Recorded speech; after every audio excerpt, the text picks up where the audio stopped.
Okay, so intro me again, because obviously this is the first take and we didn't screw the last one up, right? Okay. I didn't get halfway through a story and realise it was incredibly boring and have to stop it. Oh, God. And start.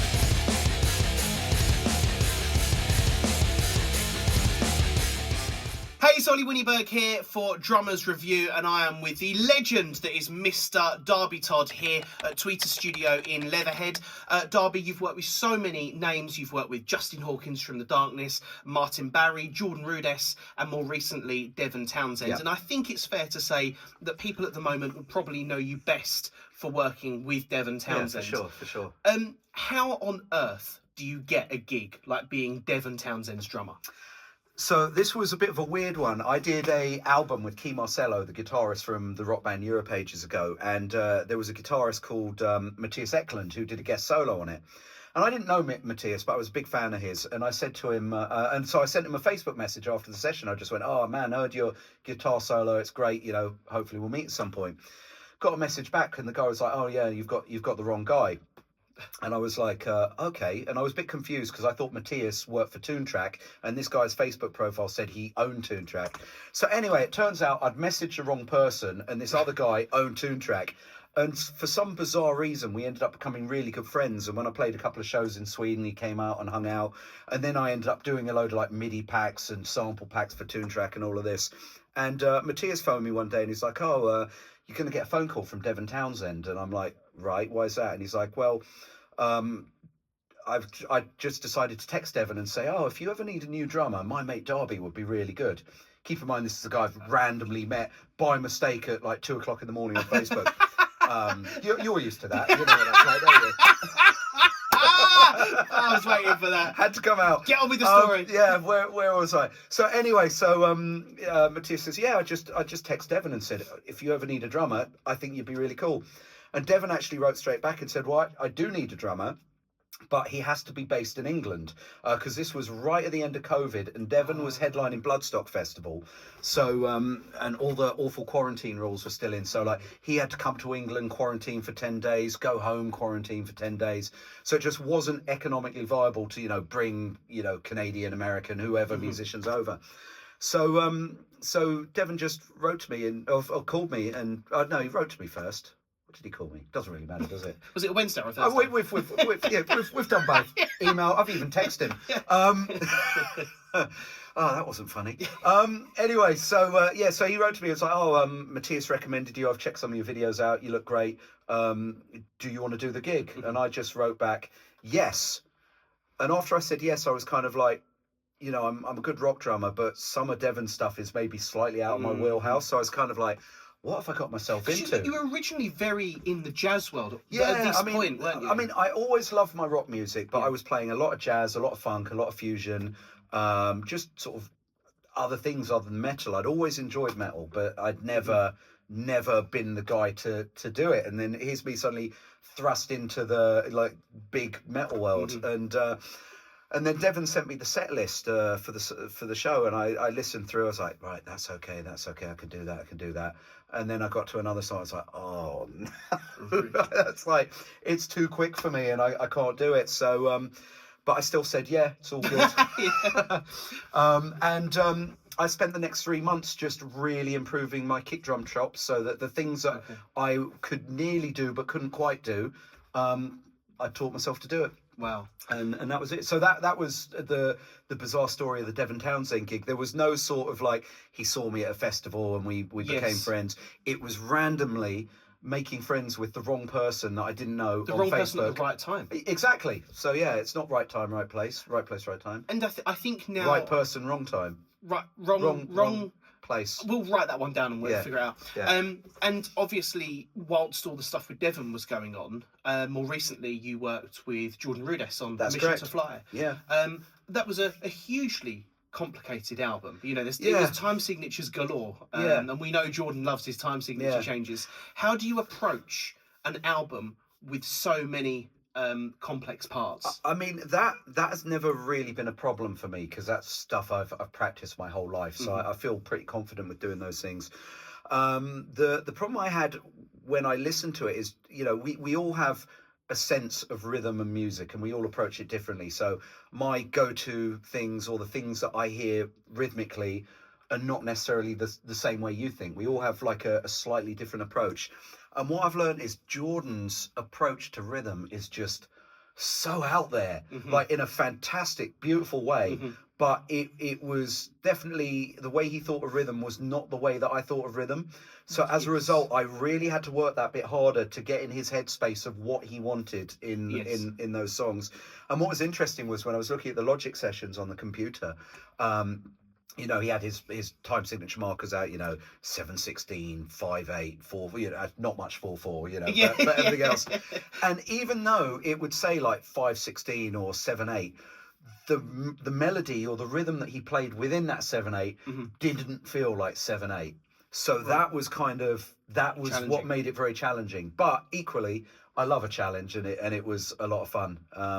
And I did do the album just before Christmas, and I remember I finished a final song on Christmas Eve, and because I was just like, I don't want to go into the Christmas holidays knowing that I've got to finish So this. Christmas Eve 23? Yeah, Wow. Christmas Eve 23, finished it. I think I did the whole album in about a week. That's very good. I think. And in terms of recording it, excuse me, like normally, in fact, originally Jordan wanted me to fly to New York and do it at Dream Theater studio, and just timings weren't working out. And it also meant that I would have to learn all of the music before I went there.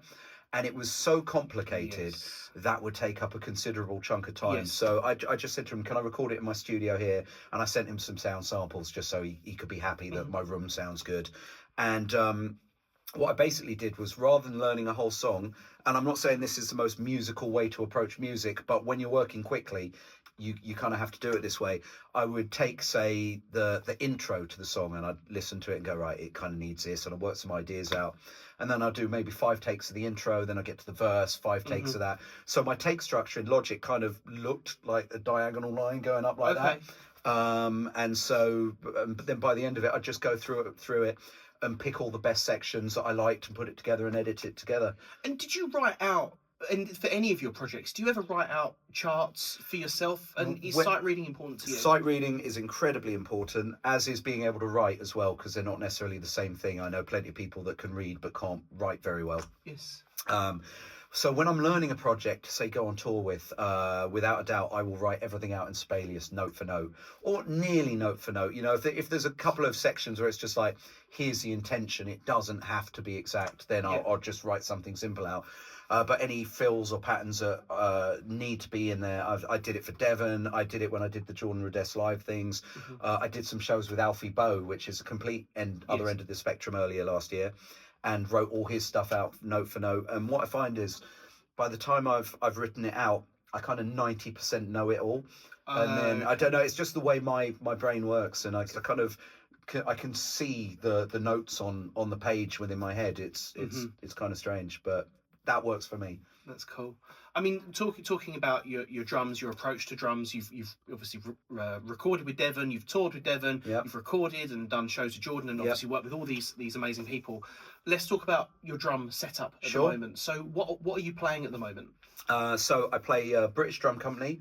I've been with them for about 2 years now. Absolutely love my drums. Zildjian Cymbals, I've been with since I was 16. Wow. Yeah. So they sort of... Bob took a chance on me very early on back in the day, and today I'm still there, all these years later. So between Zildjian and BDC, I love them. You can kind of see my drums in the picture. Evans drum heads, absolutely love. I've only been playing them now for about 1.5 years. I wish I'd made the switch years ago. Right.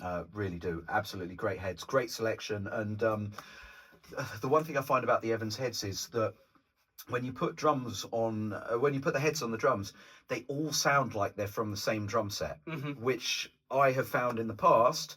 You can have a heads on your kit which sound nice, but the 10-inch sounds a bit jazzy, the 12 sounds a bit vintage, this sounds a bit metal, so there's really good consistency there. And then Promark sticks I'm using, which again I've been using about 1.5 years. Absolutely love them. And in fact, the thing I like about Promark is they don't have millions and millions of choices in terms of stick size. They've got like the basics that you need and a few extras, and yeah, they work great. Amazing. And 5 A's in case you wanted to know. Yeah, that's what I say. Your setups obviously change for whatever project you're working on. When, for example, you played the UK Drum Show in 2023, you had this big kind of monster kit. Which was the kit I used on the Devon tour. Exactly. Yeah. But obviously in the studio, you're kind of more scaled down version.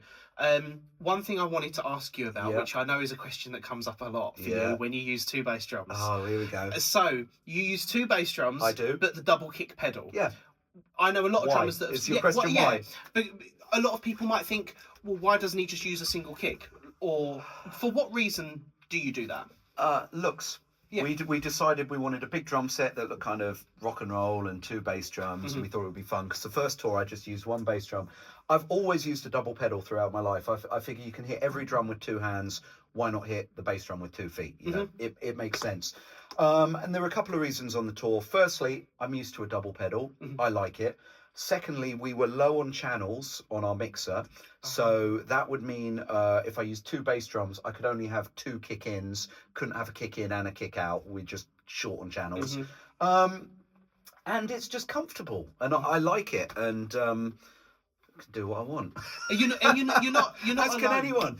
But the funny thing is, I got so much slack online for this. Like people coming out the woodwork going, "Oh, you're a poser and you're just doing it for looks." I'm like, yes, I am just doing it for looks. Yeah, you know, yeah. ultimately, if I go to a rock concert or any concert, I want to see loads of gear, flashing lights, cool stuff. I don't want it to be minimalist. And the hilarious thing is, I've been getting all this grief, and I watched the Eloy Casagrande kit walkthrough a few days ago. Have you seen that one? Yes. He's got 4 bass drums. For anyone that gave me grief on the internet for this, right? Eloy, can't have a go at him because he's amazing. He's got 4 bass drums and 1 double pedal. So take that. I was going to say... Slipknot, double pedal. You're not alone. Eloy obviously does it. Yeah. Ali from Bleed From Within does it as Right, well. yeah. So you're not alone. And I do think that when you go and see a show... You're going to see a show. For sure. It's a theatrical performance, and you want to see everything look great. You want to hear everything that sounds great as well. So I completely get it. But I wanted to put that to bed for you. No, and I appreciate that. And you know, ultimately, you know, we're all drummers. We all approach things differently, and we all like different setups and different things. What works for you as a drummer is cool. You know, if it doesn't work for the guy at the end of the internet on his keyboard, that's fine. Do what works for you, and I'll do my thing. But but yeah, for the people that are having a go at me, you're wrong.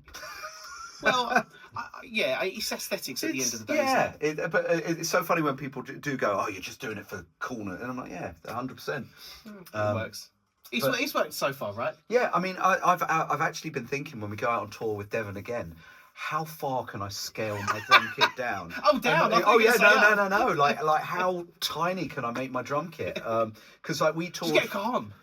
No, I'd never do that. I hate those things. Like when we were on tour with Dream Theater last year, Mike Mangini's drum set was really scaled down compared to what he used to have, and he still made it sound amazing. So maybe I'll just go like 1 rack and a floor. I'll go like Mumford and Sons style. No, I'd love to see that. Having worked with so many people, you have now kind of become the guy that people seem to be calling for projects. And I know, having obviously known you behind the scenes and being friends with you, I know that this has been a very long journey. But the destination where you are is more than deserved. Thanks. You're becoming very well respected, especially in the world of metal. How does that feel for you to be so kind of welcome on board by those who love that specific genre? I mean, my whole musical career, I've just practiced really hard, and I still practice hard. You know, I was in here for 5 hours yesterday practicing because finally I had some time to do that. And my goal has never been to be, you know, like a well-known famous drummer or in the biggest band in the world or whatever. My goal has purely been to be as good as I can get myself, you know, by the time I die. Hopefully I'll be, you know what I mean? Hopefully I'll be better than I am now. Unless of course I go later today, in which case... No, please don't. Make an edit. Yeah. You might get more views. But my goal has always just been to be a really good working drummer, and whatever style of music I play it well, Yes. or play it to the best of my abilities, be it metal, jazz, funk, I mean, years ago I played in the Disney musical The Lion King in the West End, and that was like an entirely different thing. So I've never wanted to stick to one thing. So I think people that appreciate what I do now, especially if it's in the metal or the prog world, that's great. It's really nice that people get something out of what you do. I'm also aware there's probably loads of people out there that think my drumming sucks or what I do is not for them, and that's cool as well. So I think if people out there appreciate what it is you do, that's awesome. And hopefully they will keep enjoying it. What's your legacy? You talk about, obviously, in jest you've spoken about your inevitable demise, but what is actually going to be your legacy? What do you want to leave behind? What do you want to be remembered for? That's a really interesting question. I've never thought about that. I don't know. I just want to feel like at the end of my career, shall we say, or if I ever hang up my sticks, I want to feel like I achieved something. And actually, I feel like I have achieved something now. I've almost ticked off everything that I wanted to do as a kid. We all fantasize, as a 10-year-old about, wow, I'm playing in a rock band or I'm doing this. Yes. I've traveled the world. I've been on tour buses. I've been on airplanes. I've played in front of 50,000 people a night. I've played arenas. I actually feel like I've achieved all of that. I made my solo record. Yes. So it's a great album, by the way. Thanks, man. Well, that was something that I did over COVID that I thought was going to take a week and a half with a couple of mates, and then took 10 months and got really out of control. So it sort of grew heads. Yeah, exactly. I think, and it kind of almost turned into a who's who of guitar player albums rather than drum record. You had Key Marcello, Charlie Griffiths, Per Nilsson from Meshuggah and Scar Symmetry, Simon McBride from Deep Purple, Carl Verheyen from Supertramp, Pete Rinaldi, loads of guys. And it's out at the moment, isn't it? Hold on. Are you actually getting it? I can't remember who's on it. Oh, Don Airey from Deep Purple. Yeah, Bumblefoot. How could I forget Bumblefoot? What a legend. Sorry, Ron. Didn't mean to forget you. Jem Godfrey from Frost. Oh, you like Frost, don't you? I like Frost. Yeah, and some other people. It's out now. It's out now. And if you could get to the corner of our room, you can have a copy for free.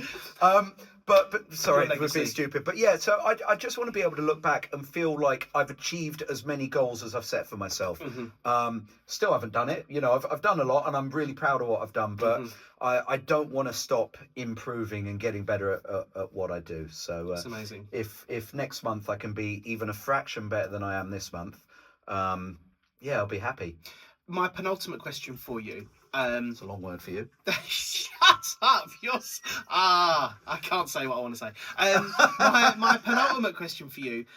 Since we started doing interviews about 3-4 years ago, this is a question I've always asked, but I want a present day answer, not something too historic. Okay. On your most recent tour, what has been the biggest Spinal Tap moment for you? What has happened that you've thought we are in David St. Hubbins territory right now? Right. You might, while I think about this, you might have to do one of those time lapse. Okay, no, that's fine. That's fine. 45 minutes later. What is a Spinal Tap moment? I can't remember anything stupid, but a slightly embarrassing one was, maybe this is a Spinal Tap moment. We were playing this song By Your Command. I think, in fact, it was in Atlanta. Okay. And I remember because Mike Portnoy was in the crowd as well, because he'd come to see the Dream Theater show. No pressure. No, exactly. And and we're playing the song By Your Command. And there's 2 breakdown bits in it. And we do this sort of heavy bit where it goes like, and then it goes into this complicated double bass drum pattern. Then it does the double bass drum bit again. Then we stop. So we played the first double bass drum bit, and I was like, "Oh, we're at the stop now." So I thought, "Yeah, I'm playing really well." There's some cool people in the audience. I think, Rick Beato was there as well. Portnoy was in the crowd because I think they all live in Atlanta or wherever the hell we were. And so I'm and I'm playing really well that night. When you have nights where just stuff's going well. So I did that, and I came to the blah, and rather than go to the next section, which was this really complicated, genty bass drum bit, I just stood up and went like that.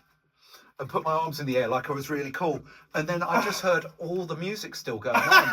And I looked around and I was like, what's going on? And it took me literally about 2-3 seconds. And I was like, oh no, I'm in the wrong place. So I sat back down and tried to then we got to this other pattern I had to play, which was like a really awkward pattern, which if you haven't started it from the start of the phrasing, it's really hard to get into. So absolutely screwed that up. And then, you'll be pleased to know it made it on the internet, and you did it actually see me do that, yeah. And so, and it's hilarious though, because there definitely some bands, if you made a mistake that big, they'd be like really angry, and you just saw Devin double over, laughing his head off. So amazing. It was all good. So cool. don't stand up and pretend you're cooler than you really are. I would have loved to see. I'm going to Google it. Well, we can Google it afterwards. You can have a right laugh. Oh, the other Spinal Tap moment is we had this section in this song, Bad Devil, where we'd all like this little breaks and we just do stupid dance routines, even though. Oh, actually, I've just see. You remember this happened? It's all coming. I'll tell you afterwards. So we all do like these stupid dance routines in the middle of the song, and none of us can dance. It's just absolute stupidity. And I remember I went to stand up, and as I did my crap like YMCA or whatever it was I was doing, my drum stool fell over. My drum tech was out the back fixing something else, and I had to play the next 30 seconds of the song standing up. That's kind of Spinal Tap. But you didn't spontaneously combust, so that's... No, we didn't. The other one was, actually, this was Spinal Tap every night. Before we went on stage, Devin would leave his phone open. I don't think anyone wants to hear this, but I'll tell you anyway. Just do it. It's funny. So Devin would leave his Spotify open, and we'd all just queue up songs. So sometimes there'd be serious, cool songs. You know, it could be anything from like Earth, Wind and Fire to Napalm Death, or Hamster on a Piano, you know, like ridiculous stuff. And what we found was it would be really funny to warm up. We'd all just stand in a circle and do really bad dancing, like really, because we've got no rhythm, being musicians. Yeah. And I remember Dream Theatre in the next room, and we were always really loud as well. Like, the music really, really, you know, just awful. And I just remember John Petrucci came in to ask a question. Yeah. And he's like, oh, guys, by the way, are you doing, you know, whatever next week? And none of us stopped dancing. We just carried on dancing while he's talking to us. And he looked at us like, what the hell is wrong with these guys? And then just walked off. No. And then about 5 minutes, Jordan Rudess came in, and he was just like, guys, I got to tell you, if you lived in an apartment next to me in New York, I would sell my place and move. Oh wow, so you angered arguably the henchest man in metal, John Petrucci. Yes. You're lucky you got out alive. But we did buy him a bottle of bourbon for his birthday, and he loved us again. So bringing things back to drums, finally. Why drums, Darby? Why drums? What is it about the drums that just turns you on? I don't know if they turn me on. No, but you, but you know what I mean. What is it about it? What is it about that feeling? You know, you sit behind the kit, and it's just a very freeing, enjoyable thing to do. I think the great thing about drums is like you can get up and running on a drum kit in 5 minutes and learn your my first drum beat and play along to 60% of the songs on the radio. So there's immediate gratification in terms of playing them, and I don't know. It just feels good for the head, you know. It's a challenge, and I think as you get better, the coordination aspect of it, and the maths, because you know there's a big load of maths in music as well. I don't know. I just find it just really enjoyable, and I always did, and I took to it pretty well from a kid. You know, it came fairly easy to me. Yeah. So I reckon if I practiced harder, I'd be better than I am now. No, you are. You're amazing. I'm trying. And you've done some, you know, amazing shows. You've worked with some of the biggest names in music, not just rock and metal, but also jazz and fusion, and you know. So thank you for coming on Drummers Review. You're welcome. It's been amazing, and I'm glad I've done your first interview with you at Drummers Review.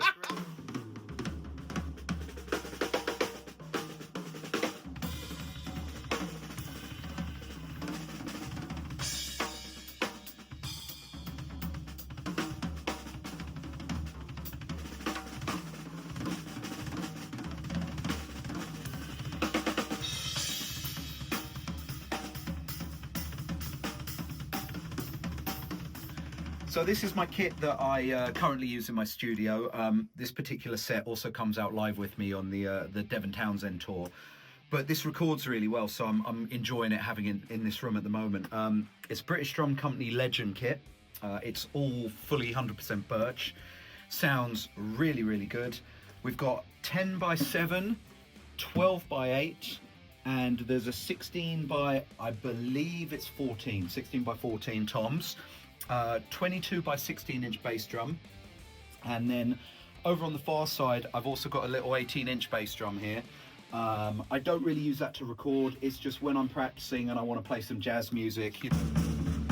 It sounds more jazzy than the heavy metal kick drum. So those are the drums I use. I've got a whole bunch of snare drums. I probably own about 25, 30 snare drums, when in reality I need like 5 to do every job under the sun.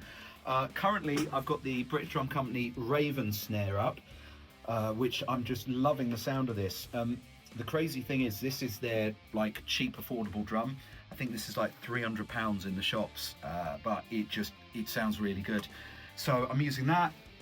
Pedal-wise, it kind of varies. Right now, I've got a set of DW9000s down here. On tour, I've been using the Tama Dynasync, the direct drive ones, which I really like as well. But they're at home. I've got a Roland V71 VAD kit at home, and I've got those on them. Cymbal-wise, I don't really use much. This is actually more than I would normally have. So, currently got 14-inch A custom hi-hats here. My crash cymbal wise, I absolutely love just the boring old A crashes. They sound like crash cymbals should, as far as I'm concerned. So this is an 18 medium thin. This side is a 17 medium thin. And over here, I don't even know what this one is. I don't think they make them anymore. I just put it up for a bit of fun because I wanted to hit a smaller cymbal while I was practicing. But more often than not, I'll have a China here. I've got an 18-inch Oriental China, which sounds, I just love. I use it on everything. My ride cymbals tend to vary. I was practicing a load of jazz yesterday, hence why I've got a Constantinople with one of these little things on. But as you see behind you, I have got a massive stack of cymbals there, which in actual fact, well, we can go through a couple of them. Rides are kind of my main thing. Like I really like a good choice in rides. And what have I got?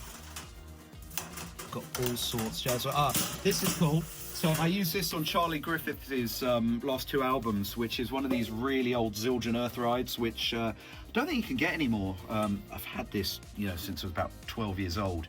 Sounds incredible. So these are well worth it. But yeah, there's kind of a set of there's a ride cymbal in there for every occasion.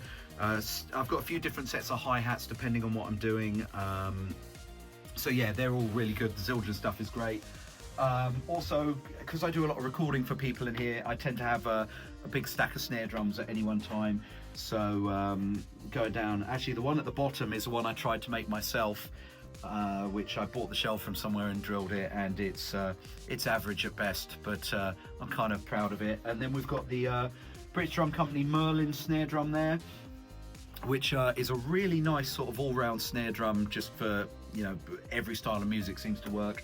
We've got the British drum company Bluebird, which is a chrome over brass, which is great.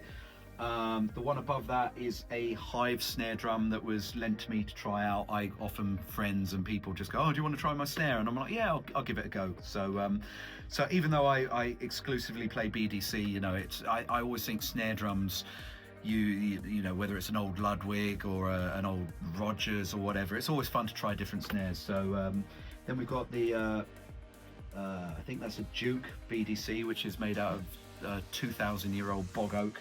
Yeah, that's kind of vintage. And then everyone needs an 8-inch tom just in case, which I never use, because who wants an 8-inch tom on their music? Nothing I do. But to be fair, joking aside, for me, it's really good to have every size drum that I could possibly need. So with this kit, I've also got a well, actually the tom sizes are 8, 10, 12, 13, 14, 16, 18, and then kick wise I've got 2 22s, an 18 and a 24 and a gong drum as well. So it's just kind of I think it's important if you're going to be an all-rounder musician to have every sound possible. You don't have to have 30 kits, it's just good to have one kit with all the sizes.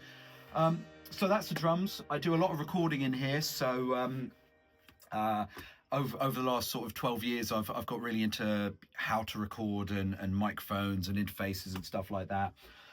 So for anyone interested, Sennheiser 421s on the toms, which kind of have been your staple tom mic for, you know, forever. They sound really good, really warm. On my ride cymbal and on my second hi-hats over here, I've got Neumann KM184s, which I used to use as overheads. And then I got a set of these by a company called Roswell out in America. These are called Mini K87s, and as you can see, they also made the bodies for me in the color of my drum kit. And these microphones are the best overheads I've had. Crazy thing is, they're really affordable, but they're better than any other overheads I've used. Just the picture and the spread of the drum set is great. So anyone looking to record, I would really recommend these. They're good. Sometimes I use an SM57 on the snare. I've got one on the bottom at the minute. Currently this is by a company called Mic Parts. I don't know what it's meant to be, it just sounds really good. In the kick, I've got an AKG D12 VR. Love that mic. And then on the outside, I've got a Roswell again, but Mini K47, which has got a nice, really warm, woolly tone to it. That's great. Also, I've discovered these at NAMM last year, and they're amazing. Inside the bass drums, I've got those Kelly shoe things. So what they do is you kind of have like these springy things that hold the microphone bang in the middle of the drum, and they attach to the bolts around the side of it. And that has been, it's just great. Saves space, it's ingenious ideas. So they're well worth checking out. Drum stool. I've got a Porter & Davis drum stool. So these are the things that have like the motorized speaker in them, so that when you hit your bass drum, it sends a vibration up your butt, and that's really good. And I found, especially for like the Devin Townsend gig, there's certain songs where the bass drums are so fast, if I can't feel the bass drum coming up through my body, I almost can't play the part. So these things are one of the best additions to my drum kit that I think I've had. Oh, also forgot, I've got a set of K special dry hi-hats over here. They're really nice, but again, they get swapped all the time. It just depends what I feel like using on the day. Also, you can't not have a practice pad around, so these Evans Real Feel things are really good. And then in this corner, I've got the newer tactile one, which is great, because if I get a stick, you'll hear the difference. This one, it's kind of got like a slightly snary sound, whereas this is just your typical pad. So both have their uses, but I really like that. So yeah, there's that. Promark sticks, I mostly use 5As. I have found as I get older, my sticks get lighter, so I'm just wimping out. However, I did just get sent a set of these, which Promark have just brought out, which are 5ABs, and these are great because they kind of, I always felt 5Bs at this point in my life just feel a bit heavy. These are somewhere between the two, and I think this is going to be my stick for the next Devin Townsend tour.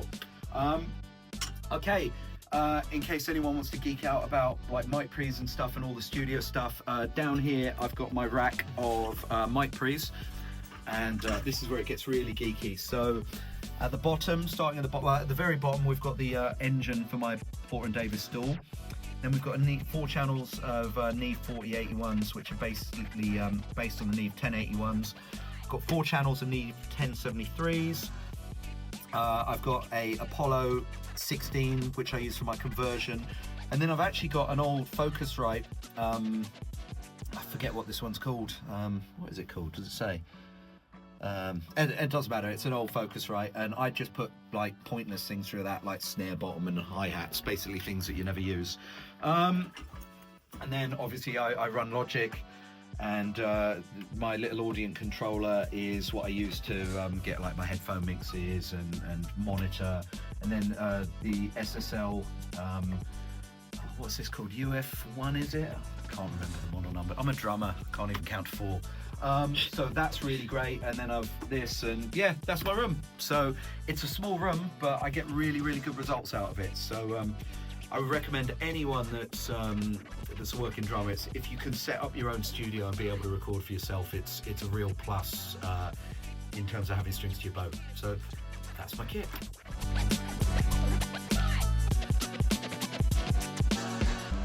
Why does your head look like 5 times as big as mine? I think it's because I've got a bigger brain than you.